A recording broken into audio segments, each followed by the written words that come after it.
राधे राधे प्यारे साथियों, स्वागत है आपका प्रद्योत गुरुकुल में। मैं हूं पीके सर। आज आप सबसे चर्चा करने के लिए फिर से उपस्थित हूं।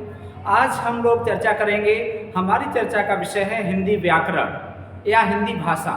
हिंदी व्याकरण से संबंधित महत्वपूर्ण प्रश्नोत्तरी लेकर आए हैं हम, और इस प्रश्नोत्तरी में 20 से अधिक प्रश्न हैं। उन प्रश्नों को हम पढ़ेंगे, उनके उत्तर जानेंगे और उनसे संबंधित जुड़ी हुई महत्वपूर्ण जानकारियां भी प्राप्त करेंगे।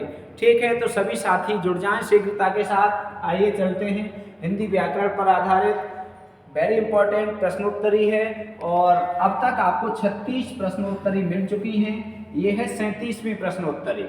ठीक है, तो ये 37वीं प्रश्नोत्तरी लेकर हम आपके लिए उपस्थित हैं। चलिए बिना किसी देर के हम आगे बढ़ते हैं और हल करते हैं आज की इस प्रश्नोत्तरी को।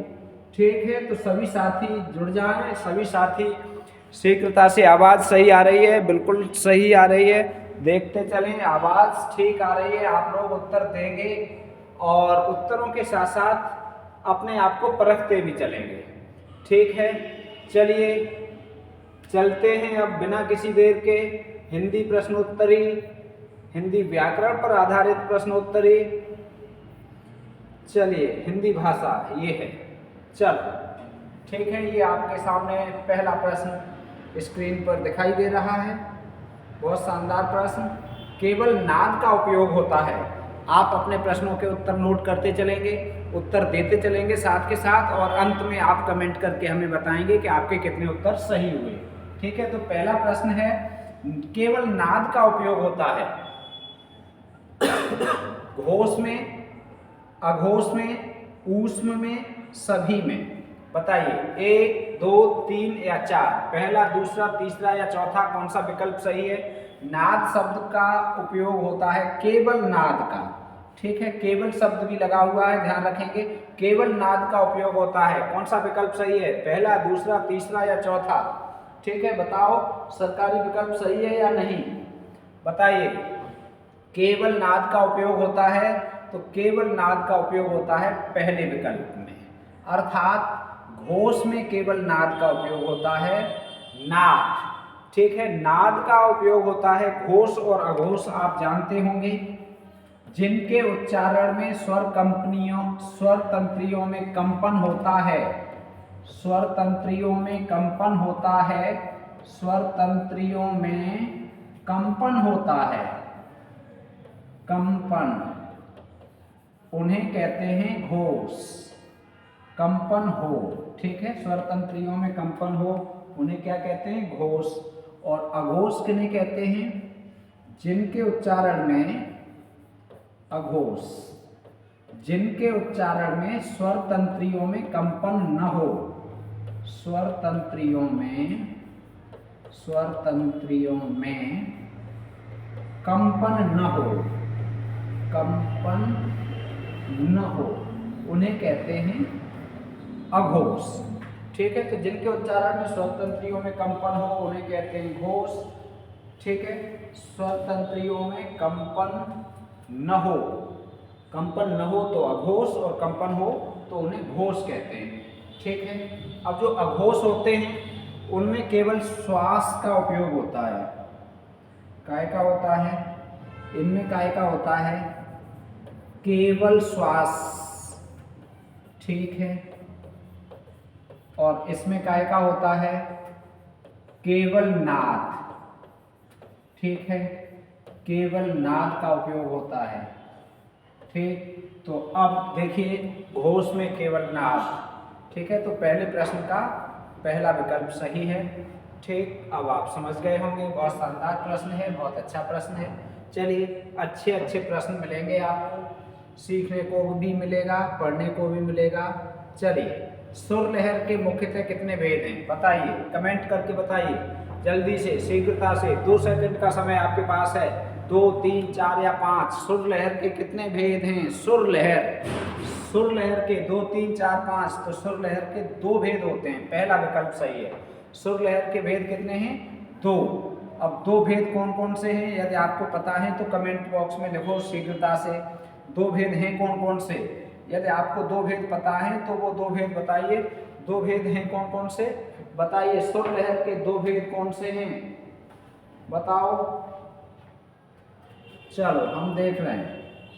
पहला लिखेंगे हम लोग शब्द सुर लहर, शब्द सुर लहर, और दूसरा वाक्य सुर लहर। ठीक है, ये है सुर लहर के दो भेद। ठीक है, सुर लहर क्या है आप वीडियो देख सकते हैं, हमने विस्तार से पढ़ाया हुआ है। ठीक है, तो सुर लहर के दो भेद, यहाँ हम ज़्यादा बात नहीं करेंगे, बस प्रश्न है तो प्रश्न पे हमने इतनी बात कर ली। सुर लहर के दो भेद होते हैं, शब्द सुर लहर और वाक्य सुर लहर। चलिए अब देखते हैं तीसरा प्रश्न। अक्षर ध्वनि है, अक्षर ध्वनि कौन सी है बताइए। अक्षर ध्वनि कौन सी है। बहुत शानदार प्रश्न है, बहुत बढ़िया प्रश्न है। आवाज़ आ रही है, आपको दिख रहा है साफ, बिल्कुल सही दिख रहा है। अक्षर ध्वनि कौन सी है बताओ। ये श, ए, च, अ। अक्षर ध्वनि इनमें से कौन सी है तो अक्षर ध्वनि है ए। दूसरा विकल्प सही है। बाकी ध्वनियाँ 1, 2 और 3, ये तीनों ध्वनियाँ हैं वर्ण ध्वनि। कौन सी हैं वर्ण ध्वनि। अक्षर और वर्ण में क्या अंतर है। अक्षर और वर्ण में अधिकांश विद्वान तो कुछ विद्वान एक ही दोनों को मानते हैं, लेकिन वर्ण वह ध्वनि है जिसके पुनः खंड नहीं हो सकते, और अक्षर वह ध्वनि है जो एक ही आघात में उच्चारित हो जाए, एक झटके में, एक हृदय स्पंद में उच्चारित हो जाए, उसे कहते हैं अक्षर। ठीक है, तो अक्षर ध्वनि कौन सी है। अक्षर ध्वनियों में एक से अधिक ध्वनियाँ हो सकती हैं, जैसे क, ये अभी वर्ण है और इसमें अ का योग करेंगे तो ये हो गया अक्षर। ये क्या है अक्षर। ठीक है, ये वर्ण क्या है वर्ण। ये क्या है ये वर्ण भी है और अक्षर भी है। ठीक है, इसके खंड नहीं हो सकते हैं। और ये क्या है ये अक्षर है। ठीक है,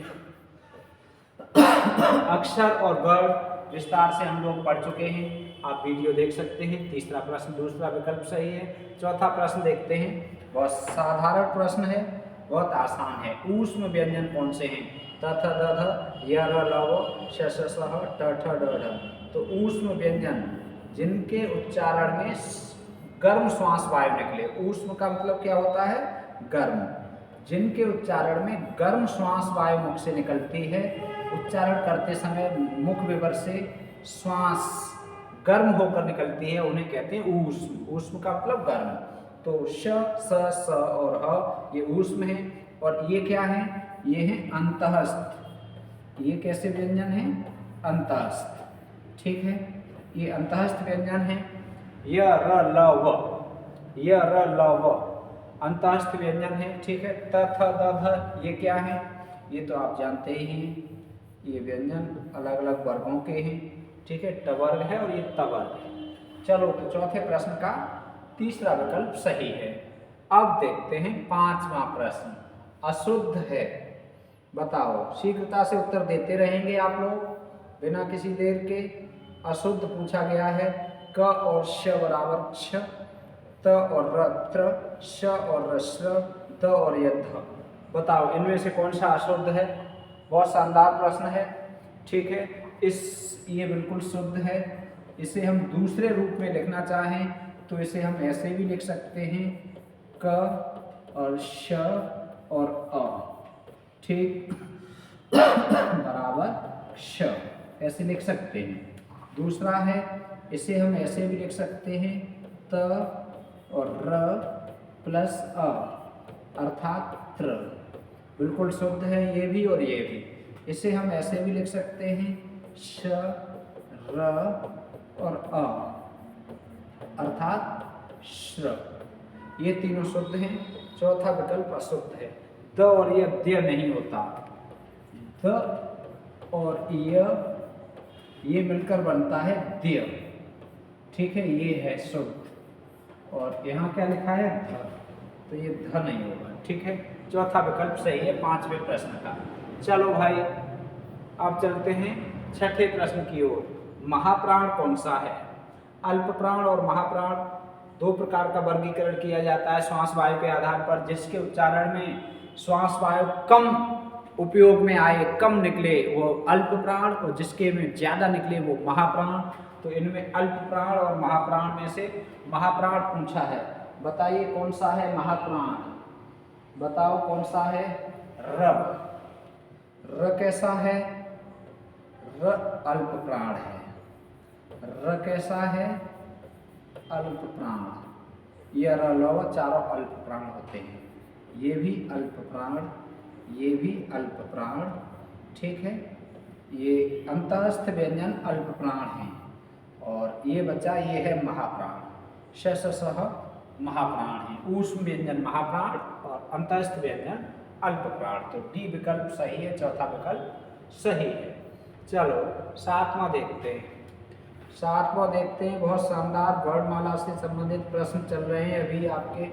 ये श है, इसके बारे में पूछा गया है। कैसा है ये? अघोष, महाप्राण, स्पर्श, संघर्षी।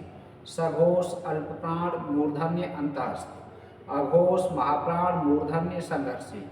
अघोष, महाप्राण, तालव्य और ऊष्म। अब देखो पहले हम एक तरफ से देखेंगे। ऐसे प्रश्न को हम चार चीज़ें दी होती हैं तो उन चारों चीज़ों को अलग से पहचानने की कोशिश करेंगे, ठीक है। तब धीरे धीरे हम उत्तर तक पहुंचेंगे। तो पहले हम घोष, सघोष और अघोष में देखेंगे। सघोष और अघोष में, तो अघोष, ये अघोष है या सघोष है? ठीक है, तो चलो देखते हैं क्या है। देखो ये हमने लिख लिया अघोष और ये हमने लिख दिया सघोष, ठीक। दोनों में क्या अंतर है? कौन कौन से वर्ण अघोष और सघोष में अलग अलग आएंगे? अब ये अघोष में हमने लिखा यहाँ प्रत्येक वर्ग का पहला और दूसरा वर्ण। अघोष प्रत्येक वर्ग का तीसरा, चौथा और पांचवा वर्ण, ठीक है। प्रत्येक वर्ग का, वर्ग की बात हो रही है, कवर्ग, चवर्ग, टवर्ग, तवर्ग।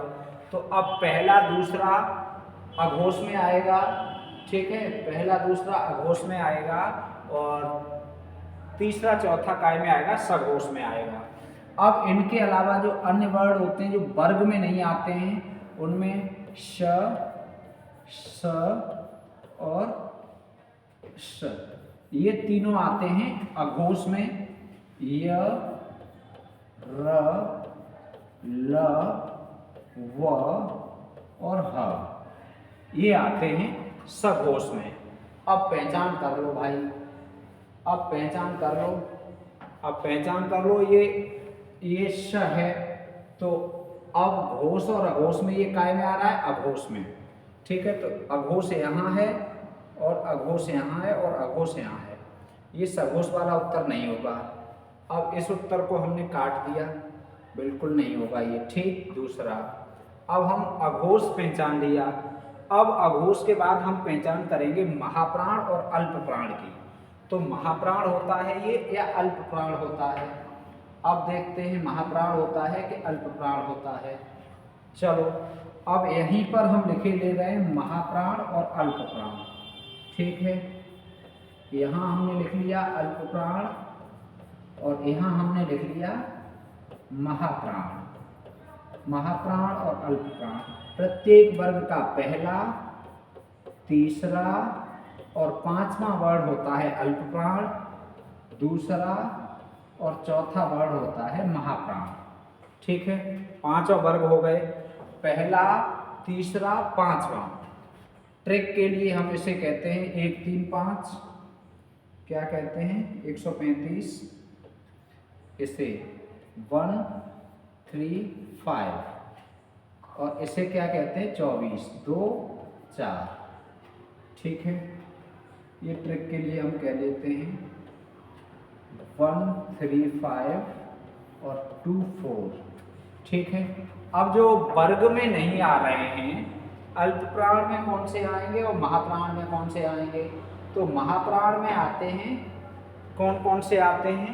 ऊष्म व्यंजन श, श, श और ह। और अल्प प्राण में आते हैं य, र, ल और व।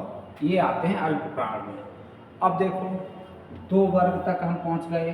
अब इनमें से हमें देखना है कि अल्प प्राण क्या है और महाप्राण क्या है। तो इस स की बात हो रही है, अल्प प्राण में तो ये है नहीं, ये है, महाप्राण में ये है। तो अब दूसरा क्या विकल्प होगा? अघोष और दूसरा महाप्राण। तो महाप्राण यहाँ है, महाप्राण यहाँ है, महाप्राण यहाँ है। अर्थात हम अभी तक उत्तर तक नहीं पहुँचे, 2 यहाँ तक पहुँच गए। अब देखो ये उच्चारण स्थान है, तो उच्चारण स्थान में हमने एक सूत्र आपको बताया है, ऋट रसाणाम मूर्धा। रे टो रसाणाम मूर्धा। तो ऋट रसाणाम मूर्धा ये होता है सूत्र। तो ये ऋट रसाणाम मूर्धा ये मूर्धन्य है, ये स कैसा है? मूर्धन्य। ध्यान रखेंगे इन तीनों समय बस यही अंतर है, ये है तालव्य, ये सीटी वाला नहीं है, ये सड़क वाला कोई नहीं है, ये तालव्य है, ये मूर्धन्य है, ठीक है। ये वाला यहाँ लिखा है, ये क्या है? मूर्धन्य। मूर्धा से उच्चारण होता है, उच्चारण इसका मूर्धन्य। और ये वाला होगा ये दंत्य। बस इतना आप याद रखेंगे। तो अब इसमें क्या है? अब देखो ये मूर्धन्य है, तो मूर्धन्य कहाँ? ये स्पर्श, तो ये गलत हो गया। अब ये तो पहले से ही गलत था, यहाँ पर अब सघोष है। अब ये मूर्धन्य और यहाँ तालव्य है, तो तालव्य नहीं है, ये मूर्धन्य है। अर्थात तीसरा विकल्प सही हो गया, अर्थात तीसरा विकल्प सही हो गया। ये तीनों गलत हैं, मूर्धन्य पे हमने सही का टिक कर लिया। अब ये संघर्षी, जिसके उच्चारण में संघर्ष होता है, तो ये संघर्षी है, ठीक है। चलो, तो तीसरा विकल्प सही है 7वें प्रश्न का। इस तरह से आप हल करेंगे, शानदार जानकारी। अब देखते हैं 8वां प्रश्न। बहुत बढ़िया प्रश्न है, बहुत शानदार प्रश्न है। दीर्घ, पश्च, समृद्ध, वर्तुल, ओष्ठ कौन सा है? एक प्रश्न में कितने प्रश्न पूछे गए हैं? 1 2 3 4 5, 5 प्रश्न पूछे गए हैं। एक प्रश्न उत्तर 1 है, 5 प्रश्न हैं, ठीक है। दीर्घ तो हमें पहले देखना है, दीर्घ तो दीर्घ तो सब हैं, ठीक है। वैसे मुख्यतः ये दीर्घ है, ये है और ये है, ये तो दीर्घ ही नहीं है, संयुक्त है। चलो, तो दीर्घ हो गया। अब हम बात करेंगे पश्च देखेंगे, तो पश्च और अग्र देखना है हमें। तो अग्र स्वर कौन सा होता है और पश्च स्वर कौन सा होता है, अब ये हमें पता होना चाहिए। तो पश्च होता है, पश्च होता है जो उसमें होता है आ, ठीक है, ओ, ऊ, ओ, ठीक है। ये औ, ये होते हैं पश्च, ठीक है। पश्च में क्या क्या होता है? आ, ओ, ऊ, ओ, ये स्वर होते हैं पश्च, ठीक है। तो अब इनमें से हम देख लें पश्च कौन सा है। अब देखो पश्च तो दीर्घ भी है ये सब, और ये ई नहीं है पश्च, अर्थात एक विकल्प ये अब बाहर हो गया, ये बाहर था, ये बाहर हो गया। अब ऊ और आ बचा, तो आ भी पश्च है और ऊ भी पश्च है। अब इन 2 विकल्पों में से हम चयन करेंगे। अब है समृद्ध। अब समृद्ध और विवृत ये हमें देखना है। तो समृद्ध और विवृत में जब हम देखेंगे तो ये तो बच्चा बच्चा जानता है कि ये आ है, ये विवृत है, ये बहुत आता है परीक्षाओं में। ये क्या है? विवृत। तो ये विवृत है और यहाँ है क्या? समृद्ध। तो ये भी गलत हो गया, अब ये भी गलत हो गया, ये भी गलत हो गया, ये भी गलत हो गया। अब कौन सा बचा? दूसरा, अर्थात ये ऊ। और वर्तुल जिसके उच्चारण में मुंह गोल हो, ओष्ठ, उपू पद्मानिया नाम ओष्ठ हो, तो ओ और ऊ ओष्ठ है। अर्थात दीर्घ, पश्च, समृद्ध, वर्तुल, ओष्ठ, ये सारी विशेषताएं हैं ऊ की। ये सारे लक्षण हैं ऊ। इनमें से दिए गए विकल्पों में से ऊ सही है। समझ में आ रहा है? बहुत शानदार समझ में आ रहा होगा। ठीक है, अभी हमने पढ़ा नहीं है ये टॉपिक, लेकिन प्रश्नोत्तरी है, आप तैयारी करते चलें। ठीक है, क्लास हम करेंगे तब अलग कर लेंगे। इनका प्रयोग शब्द के मध्य में, मध्य या अंत में होता है। बताओ कौन से व्यंजन ऐसे हैं 1 2 3 4 जिनका प्रयोग शब्द के मध्य या अंत में होता है।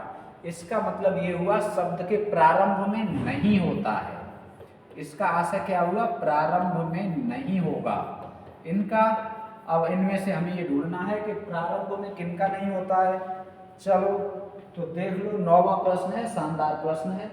बताओ प्रारंभ में, मध्य और अंत में होता है, प्रारंभ में नहीं होता है। इनका तो प्रारंभ में होता है, डमरू, ढक्कन, तो ये गलत हो गया। न, नमक, नल, ये भी प्रारंभ में होता है। जब, जफर, फन, सबका होता है। ढ़, इनका नहीं होता है, तो दूसरा विकल्प सही हो गया। इनका अर्थात मध्य और अंत में ही होता है। ये दो व्यंजन ऐसे हैं, इनका प्रयोग मध्य में होगा या अंत में होगा। हमने शब्दकोश पढ़ा था, तब भी बताया था कि इनसे कोई वर्ड, कोई अक्षर, इनसे कोई शब्द इनसे शुरू नहीं होता है, इन वर्डों से या इन अक्षरों से। ठीक है, 9वां प्रश्न, दूसरा विकल्प सही है। चलो, युग्मक ध्वनियों का उदाहरण है। शानदार प्रश्न है।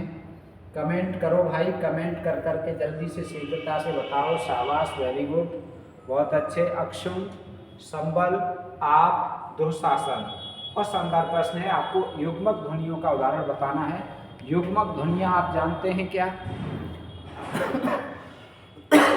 युग्मक ध्वनियाँ किसे कहते हैं? आप बताइए, युग्मक ध्वनियाँ किसे कहते हैं?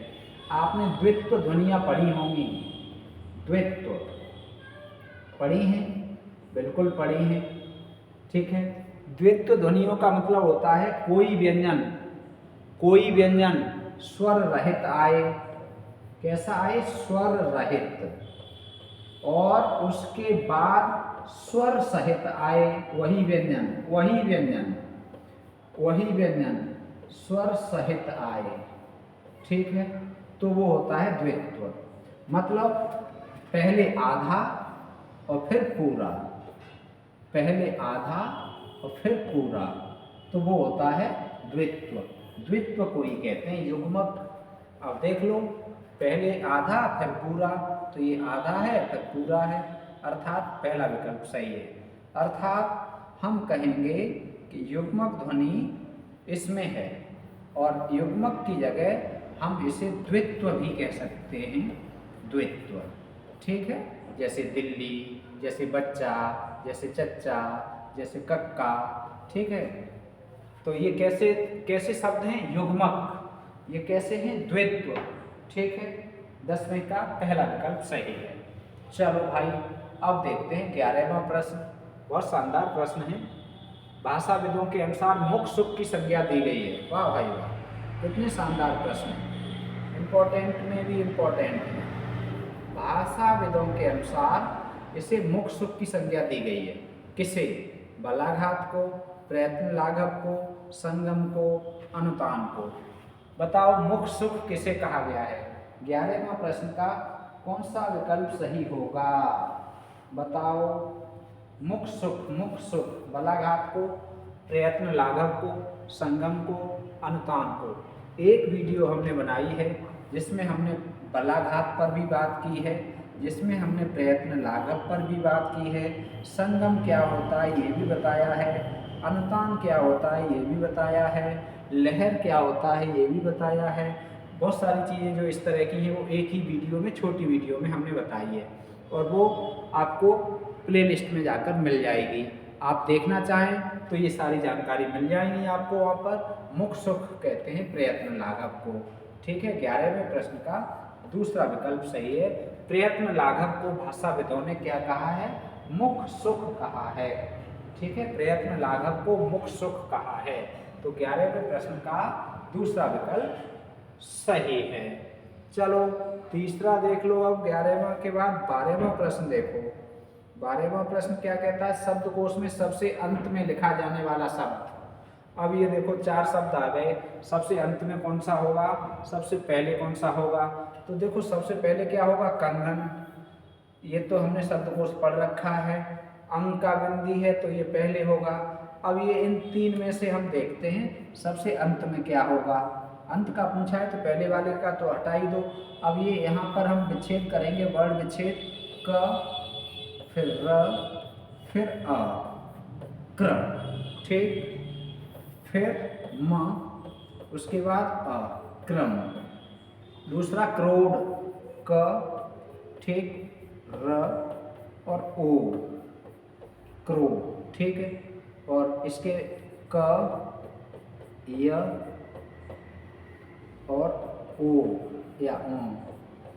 अब देखो, अब इनमें छांट लो साहब। अब देखो क क क क ये सब में है, ठीक है, बिल्कुल ठीक है साहब। अब यहाँ र है, यहाँ र है, यहाँ य है। तो र में और य में पहले क्या आता है, शब्दकोश में र में और य में पहले क्या आता है, ये आप बताइए क्या आता है साहब। य पहले आता है कि र पहले आता है, बताओगे तो पता लग जाएगा अपने आप। बताओ क्या आता है पहले। तो आप पहले वाला पहले देखें, पहले वाला देखें पहले, ठीक है। क्या आता है, य, र, तो य पहले आता है, अर्थात ये पहले आ जाएगा, ठीक। पहले नंबर पे कंगन, दूसरे नंबर पे क्यों, ठीक। अब हम बात करेंगे क्रम की। अब यहाँ र बाद में आता है, र और र बराबर पे है। अब इनमें और इनमें देख लो, तो अ पहले आता है और ओ बाद में आता है। तो ये पहले आ जाएगा और ये बाद में हो जाएगा, क्रोड, ठीक है। सही चल रहे हैं, बिल्कुल सही चल रहे हैं। सबसे अंत में आएगा क्रोड, सी विकल्प सही है, ठीक। कोई कंफ्यूजन तो नहीं है।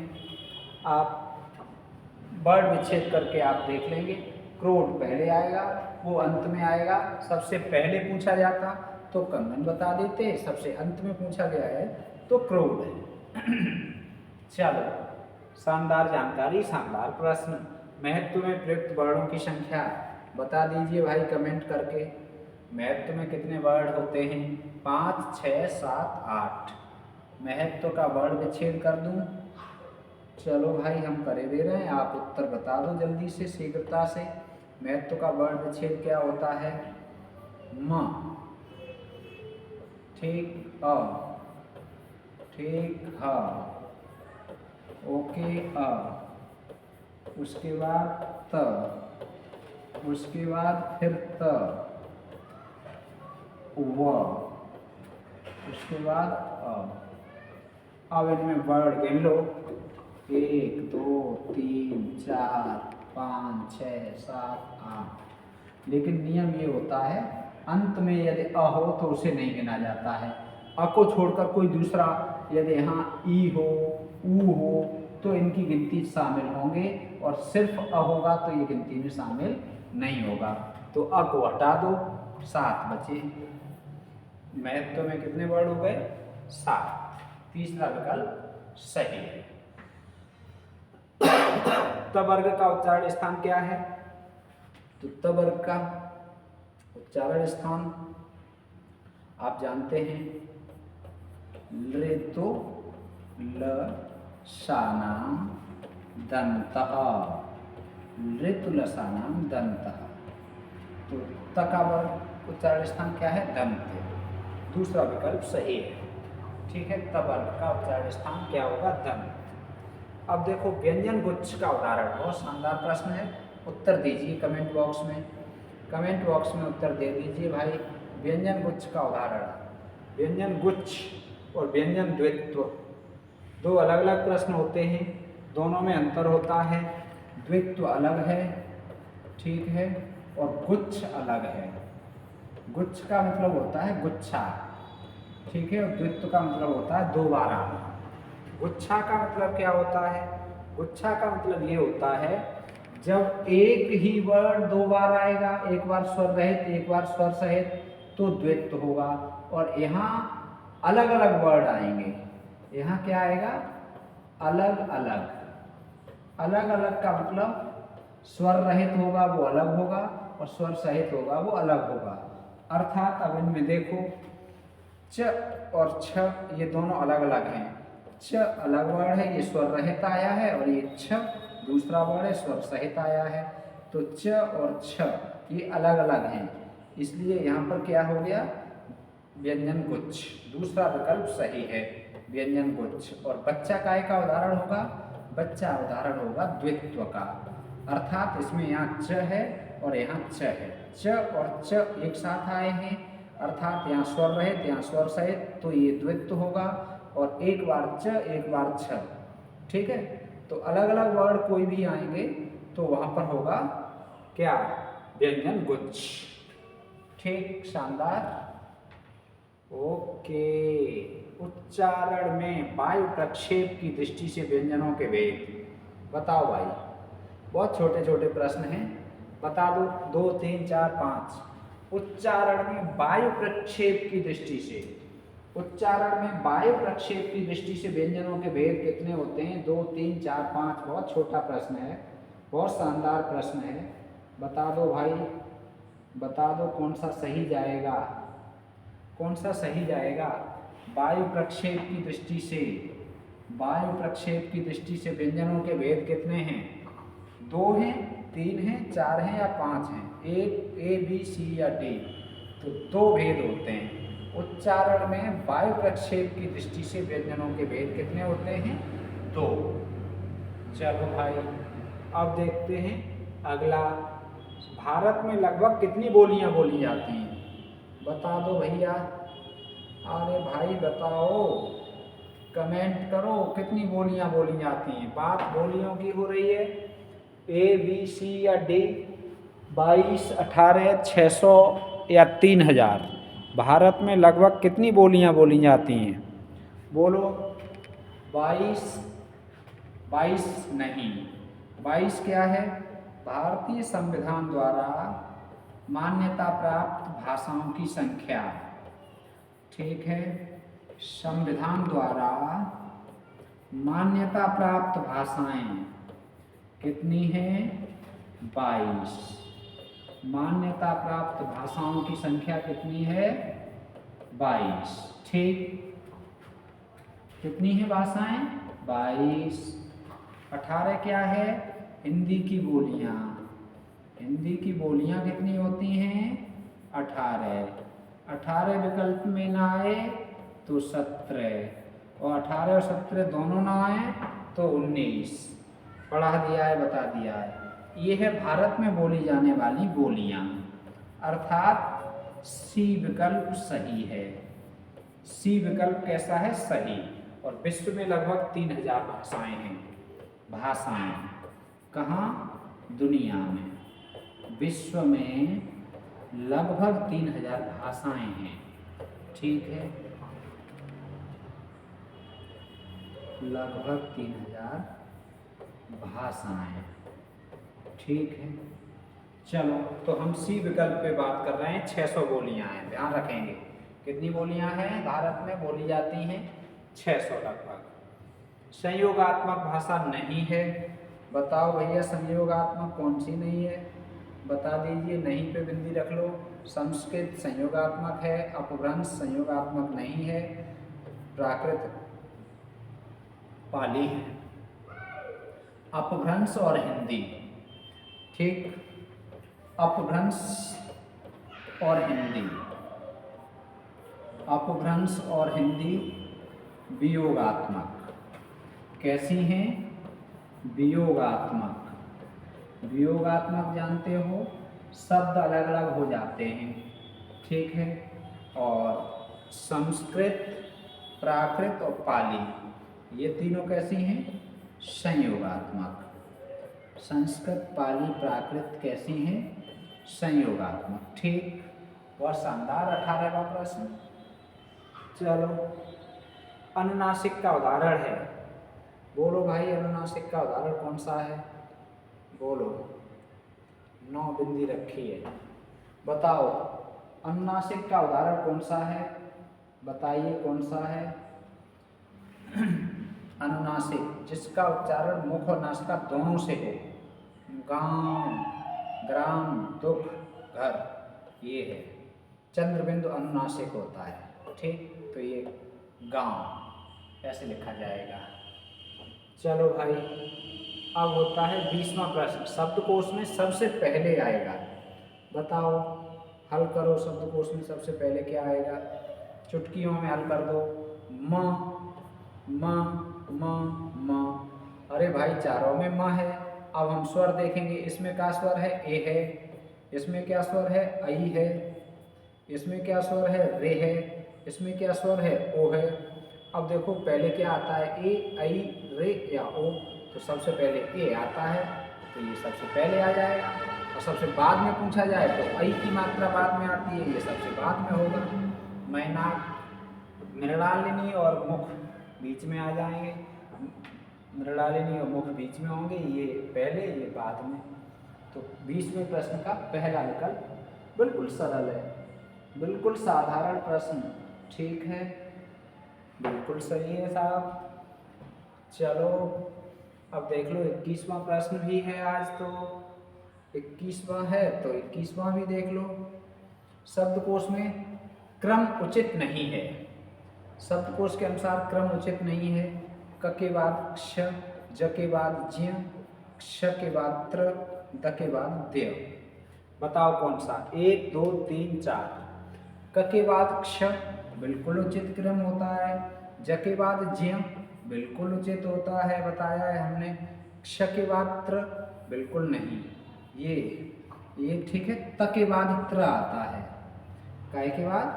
त के बाद त्र आता है, तो ये, और द के बाद ये सही है, अर्थात तीसरा विकल्प सही होगा। अब देखते हैं 22वां प्रश्न। शब्दकोश में प्रथम व अंतिम वर्ण क्रमशः कौन कौन से हैं? बताओ। शब्दकोश में पहला और अंतिम वर्ण कौन सा है क्रमशः? अ और ज्य, अ और ह, अंग और ज्य, अंग और ह। बहुत साधारण प्रश्न है, बहुत शानदार प्रश्न है और बहुत जानदार भी है भाई। मेरे हिसाब से तो काफ़ी जानदार है। ठीक है, आई भैया, चलो देखो, बताओ क्या क्या है। शब्दकोश में प्रथम व अंतिम वर्ण कौन सा है? बता दीजिए। 1, 2, 3 या 4। तो हमने आपको शब्दकोश पढ़ाया है, तब हमने आपको बताया था शब्दकोश में सबसे पहला वर्ण होता है अनुस्वार। ठीक, फर्स्ट। और शब्दकोश में सबसे अंतिम वर्ण होता है ह, लास्ट। ठीक है, अब अंग और ह देख लो। अ और ज्ञ नहीं, अ और ह बिल्कुल देखना। अ और ह कर सकते हो धोखा में, ये नहीं है। अंग और ह ये है। अनुस्वार होना चाहिए और ह। ठीक है, अनुस्वार और ज्य नहीं है, तो चौथा विकल्प सही हो जाएगा। 22वें का चौथा विकल्प सही हो जाएगा। ठीक। इस क्लास की PDF प्राप्त करने के लिए प्रद्योत गुरुकुल टेलीग्राम चैनल से जुड़ सकेंगे आप, तो प्राप्त कर सकते हैं Pradyot Gurukul Telegram channel. Link हम वीडियो में दे देंगे। ठीक है, और वार्ता के लिए नंबर 9758432887। ठीक है, तो ये शानदार क्लास और शानदार कंटेंट, शानदार प्रश्न, आपको कुछ सीखने को मिला या नहीं मिला? आपको कुछ नया, कुछ अच्छा सीखने को, जानने को, पढ़ने को मिला या नहीं मिला? वीडियो कैसी लगी, कंटेंट कैसा लगा, आप कमेंट बॉक्स में अवश्य लिखें। ठीक है, आप अपने सुझाव, अपने राय, अपने टॉपिक, अपनी समस्याएं ज़रूर लिखा करें, जिससे कि हम आपसे रूबरू हो सकें और आपकी समस्याओं का यथासंभव हल दे सकें। कोशिश करेंगे हम आपकी समस्याओं का यथासंभव हल देंगे, कोशिश करेंगे। यथासंभव, जितना संभव होगा उतना। ठीक है, तो आप सब पढ़ते रहें, तैयारी करते रहें, जुड़े रहें प्रद्योत गुरुकुल से और अपना कर्तव्य भी निर्वहन करते रहें। अपने साथियों को, अपने दोस्तों को शेयर भी कर दिया करिए। जितने लोग जुड़े हैं उतने ही जुड़े रहते हैं, अर्थात आगे नहीं बढ़ते। इसका मतलब क्या है, पढ़ रहे हैं लेकिन दूसरों को नहीं पढ़ने देंगे, दूसरों को नहीं जानने देंगे कि हम पढ़ रहे हैं, वहाँ आप भी पढ़ो। भाई ये पुण्य का काम होता है, कर भला तो हो भला। इस सिद्धांत को भी याद रखो कि आप दूसरों का भला चाहेंगे तो आपका भी भला अवश्य होगा।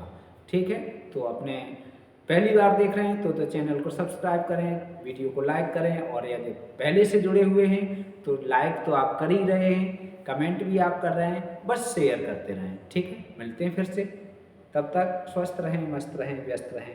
राधे राधे। जय हिंदी, जय भारत।